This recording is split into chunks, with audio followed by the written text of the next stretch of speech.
Sustainability is a hot topic for many organizations, even before the pandemic happened in late 2019. The term E.S.G, which stands for Environment, Social and Governance, was the buzzword amongst many global companies. But what exactly does it mean to be sustainable in business? I'm Khoo Hsu Chuang, and it's time to do business. For this episode of It's Time to Do Business, we take a look at how businesses can incorporate sustainable values into their operations and why it's important to do so. When we see how corporations in Malaysia drive their ESG agendas, right? It's quite it's not linear. Some industries more than others. What do you think should be done in other parts of industry which is not moving as fast as they should? I think sustainability is at this point of time, is a very industry-sensitive topic, right? Simply because sustainability demand beyond a financial side comes from a trade perspective, right? So if you're an exporting company, you more or less have to look into these kind of things because your buyers demand on this. Banks are starting to offer sustainable link loans. This means that borrowers are incentivized through cheaper financing, but you've got to commit to behave better on certain sustainability credentials. Now, this is important because it will enable a whole of organization approach. So it's not just the domain of the sustainability guys or maybe the corporate responsibility guys. Everybody has to take place because if you want to meet a certain organization output or KPI, everybody needs to be aligned to this. So it will drive this down. So I'm a big believer that sustainable financing will be the key to ensure that this is picked up across all Malaysian industries. So from your perspective, where you sit in the UNGCN, right? How do you assess sustainability among the corporate sector? Let's just call it the business sector because that's where your focus is, right? First thing, or rather what we will never do is that we will not say a company is sustainable. We will not do that, right? Because everything is a journey. What we do is that we look at maybe certain program to program basis to see whether it's aligned to sustainability agenda to achieve the SDGs and things like that. Now, how we do this, of course, through various approaches. Of course, we want to be data driven. So the question about data is a lot of time there's confusion between output and impact, right? So a lot of people produce output, right? So the question is, what does that mean, right? So we want to dive towards that. So if you're producing a set of numbers, we want to ask a bit deeper. What does this number mean, right? So if you're reducing, let's say 10%, but if your business is growing 50%, is that ratio enough, right? So this is how we want to move. Yeah, so in the last few years, I mean, the whole ESG awareness has really gathered a lot of momentum, right? And I guess that's part of the reason why we're talking today, Faroze. But the thing is, in the last 2 years or so, 2 years, in the last recent 24 months, we have seen extreme weather patterns on a global basis, not just in Malaysia, and they appear to be gathering momentum as well. So impact is important. Are we too late, do you think? If you look at timelines as given to us, right, 2030 is a magic number, right? It's given for not just for the SDGs mature in 2030, but even if you look from a climate perspective, the Paris Accord also talks about 2030 agenda. And I think businesses have to understand that, yes, there is a short runway, but like most things, pragmatism has to kick in, right? Nobody says that you have to be overly ambitious from the get-go, right? Even if you look at these extreme weather events, everything is tied to climate change, right? In the IPCC report, clearly one pillar that's defined is actually efficiency of your operations, right? And efficiency talks about first baby steps and then maybe incremental steps to make your whole operation more efficient. But from the perspective of Malaysian corporations, it can be a very daunting task when you look at just purely from the UN Sustainable, the SDGs themselves, there's 17 of them. Where do they start? See, okay, when you talk about the 17 SDGs, I think the first challenge for businesses is that it's not written in business speak, right? So you look at SDG 1, ending poverty. Now, if you were to talk to any CEO, they won't disagree, right? But for them, it's not their job. It's a policy level thing. So I think that's the first challenge from the 17 SDGs. So what we have done at UNGC is that we've taken these 17 SDGs and we've developed a sustainable business taxonomy around it, right? So we've identified what does it mean to the private sector. In the design of the SDGs, this is the first time ever that the UN actually engaged private sector as its own partner, because they understand that private sector are independent actors and they can push the needle even without policy making approach. How do corporations reach out to you guys at the UN, Global Compact Network to try and get the ball started? Because the truth is, a lot of Malaysian corporations, private and public as well, small and big, have yet to start on this journey. Yeah. So actually, reaching out to us is very easy. You can just go to our website. It's ungc.org, or you can go to ungcmalaysia.org to see our Malaysian website. So what we can support on this is that we have dedicated e-learning, digital learning modules that creates a common understanding and knowledge of what sustainability is from a business perspective and from you as an individual perspective, and how you can contribute towards this. We also, as I mentioned earlier, have these frameworks where you can talk as a starting points, right? But also moving forward, what we are also doing is that we want to create more localized Malaysian sustainability data. Because if you don't have sustainability data, you also don't have baselines, and they cannot compare whether you're pushing the needle. So we're also looking to develop certain Malaysian sustainability data dashboards that private sector can use to chart, track, and improve their journey as well. So in short, it's actually very easy to engage with this. Clearly, ESG is gaining some serious global traction, with some industries moving faster than others, propelled by institutional investors and the demands placed by global supply chains. One example is Bursa-listed EcoWorld, with projects in Malaysia and the UK. Have a listen to my conversation with Liew Tian Xiong, the Deputy Chief Executive Officer of EcoWorld, on meeting the demands of environmentally conscious customers and investors. You've got an eco in your name, so obviously there's something sustainable about the business. Yes. So talk to me about that.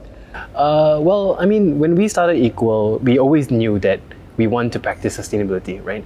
Malaysian developers always practice EcoWorld is through landscapes, right? To making sure that we have as many trees as possible, so that the forest is such a big part of everything we do. Sure. How do we actually take that, what everyone already practices, and bring it to a whole new level, right? So that's how we started off, by making sure that our projects, we do more than what the authorities actually imposes in terms of green standards, in terms of how much do we need to landscape our townships. For developers, right? Yeah. Like yourselves, it seems almost incongruous that a developer, that obviously uses a lot of concrete and steel, has sustainable ambitions. How does that get squared?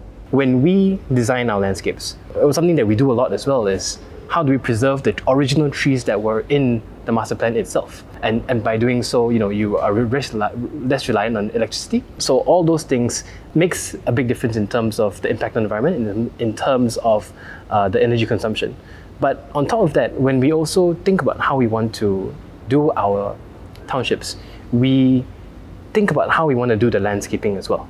Because the landscaping, of course, by reintroducing trees, I think tree planting is a very big thing nowadays as well. That can actually help a lot with carbon sequestration. So by taking all those into account, there are many ways in which a developer can actually be environmentally friendly. We are not yet at the stage where we can say that we can probably say that we are carbon neutral, but that is something that we are working towards.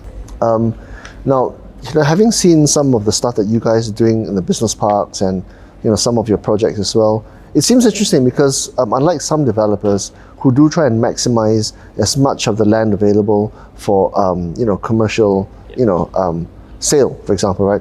Your roads seem to be wider, your landscapes in your park seem to be more generous. There seem to be a slightly less intense focus on profits, and a slightly higher increase focus on maybe livability and quality of life, and a cleaner environment.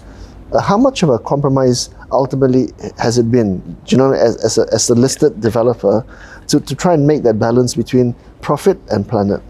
In the initial stages, it does affect our margins a little bit. But in the long run, it will actually increase our profit margins in the future as well. So while in the initial stages, because of all this, infrastructure that we put in, and it's a new area, so people don't necessarily pay a higher premium for the area, right? It does affect our margins a little bit. But in the longer run, when people truly appreciate, when the population builds up, when we introduce all these other amenities into the township, that is where we can actually, when there's a bigger demand for people to want to come in and live in the area, that's where actually shareholders in the long run will see that these things actually benefit the community as well as shareholder value more significantly. what can be compromised, we really think that the shareholder value will be increased in the long run. When you talked about how your individual projects might be carbon neutral one day, Yeah. presumes that you are looking at the possible carbon neutrality of each individual project, which actually can be measured because it can be quantifiable, right? What can you tell me about that? So, something that we've done this year as well is that we've actually got one professor to actually study how we can actually go about this carbon sequestration, right? So we took samples from many of our trees, our shrubs, our grass, and what we did is we put it into the lab and we tried to discover how much carbon that each and every tree takes in their lifetime, right? And by doing so, we now have a model for one of our townships, Eco Ardens in Setia Alam. So using that model, we have a benchmark. We've absorbed about 1,000 tons of carbon dioxide. So now using it as a base, we can see next year how much more will we take in. And using the same model again, how can we replicate it throughout the rest of our townships so we know how much carbon do we actually sequester. But on top of that, we're also in the process of studying what our carbon emissions are operationally, right, on our own. Okay, so I guess lastly, your second generation, then obviously one day you will have your third generation and all that, right? What does EW look like in 10, 15, 20 years? In 10 to 15 years' time, we'll be hopefully completing a big part of our townships. Because, long term, right? But I would like to say that in 10 to 15 years, we would not just be in property. Of course, in the property itself, we would be a lot more lush. You will see that our landscapes would be very different from what it is now, in terms of how it's planned and how it's executed, right? The homes that we've built, the generations that follow also buy a home nearby, so that they're close to each other. Hopefully, there'll be a very strong community within each and every eco township. Hopefully, as a company, we're more invested in some of these other sustainable businesses, because that's also something that we are looking for. Things that we can scale through the presence of all our townships, that we can apply to it, and things that really make a difference to the environment as well. It's not just large multinational corporations that are focused on sustainability. From SMEs down to individuals, they all play a role in contributing to a sustained future. We speak to some businesses that incorporate sustainability as parts of their core values. Zaquin Resources, we believe in sustainability ideas on product stewardships, pollution prevention, clean technology, and innovative business models, whereby we include it in our day-to-day business of operations and management. Basically, that's number going to be increased, that's for sure, because our population going to be increased. There's no reduction in population, and with the current mega trend, people are going for urbanization. So urbanizations means more people are staying in one particular area. Therefore, the waste is going to be increased in urban areas as well.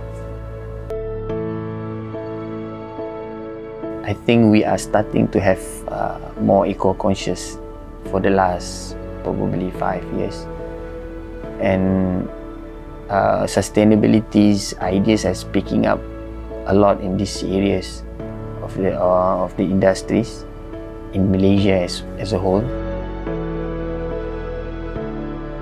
One of the things that we can do is we need to start to do recycling.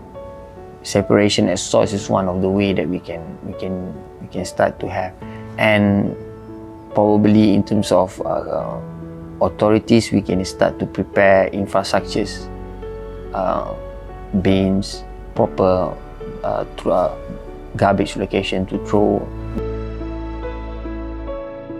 The location wise is good, and we able to attract a lot of people to our locations, to the eco business park, because it is more green, and the location wise is very strategic, and these able for us to attract a lot of customers as well. And EcoWorld provide us a lot of facilities that we will be able to utilize. And we've come to the end of this episode of It's Time to Do Business.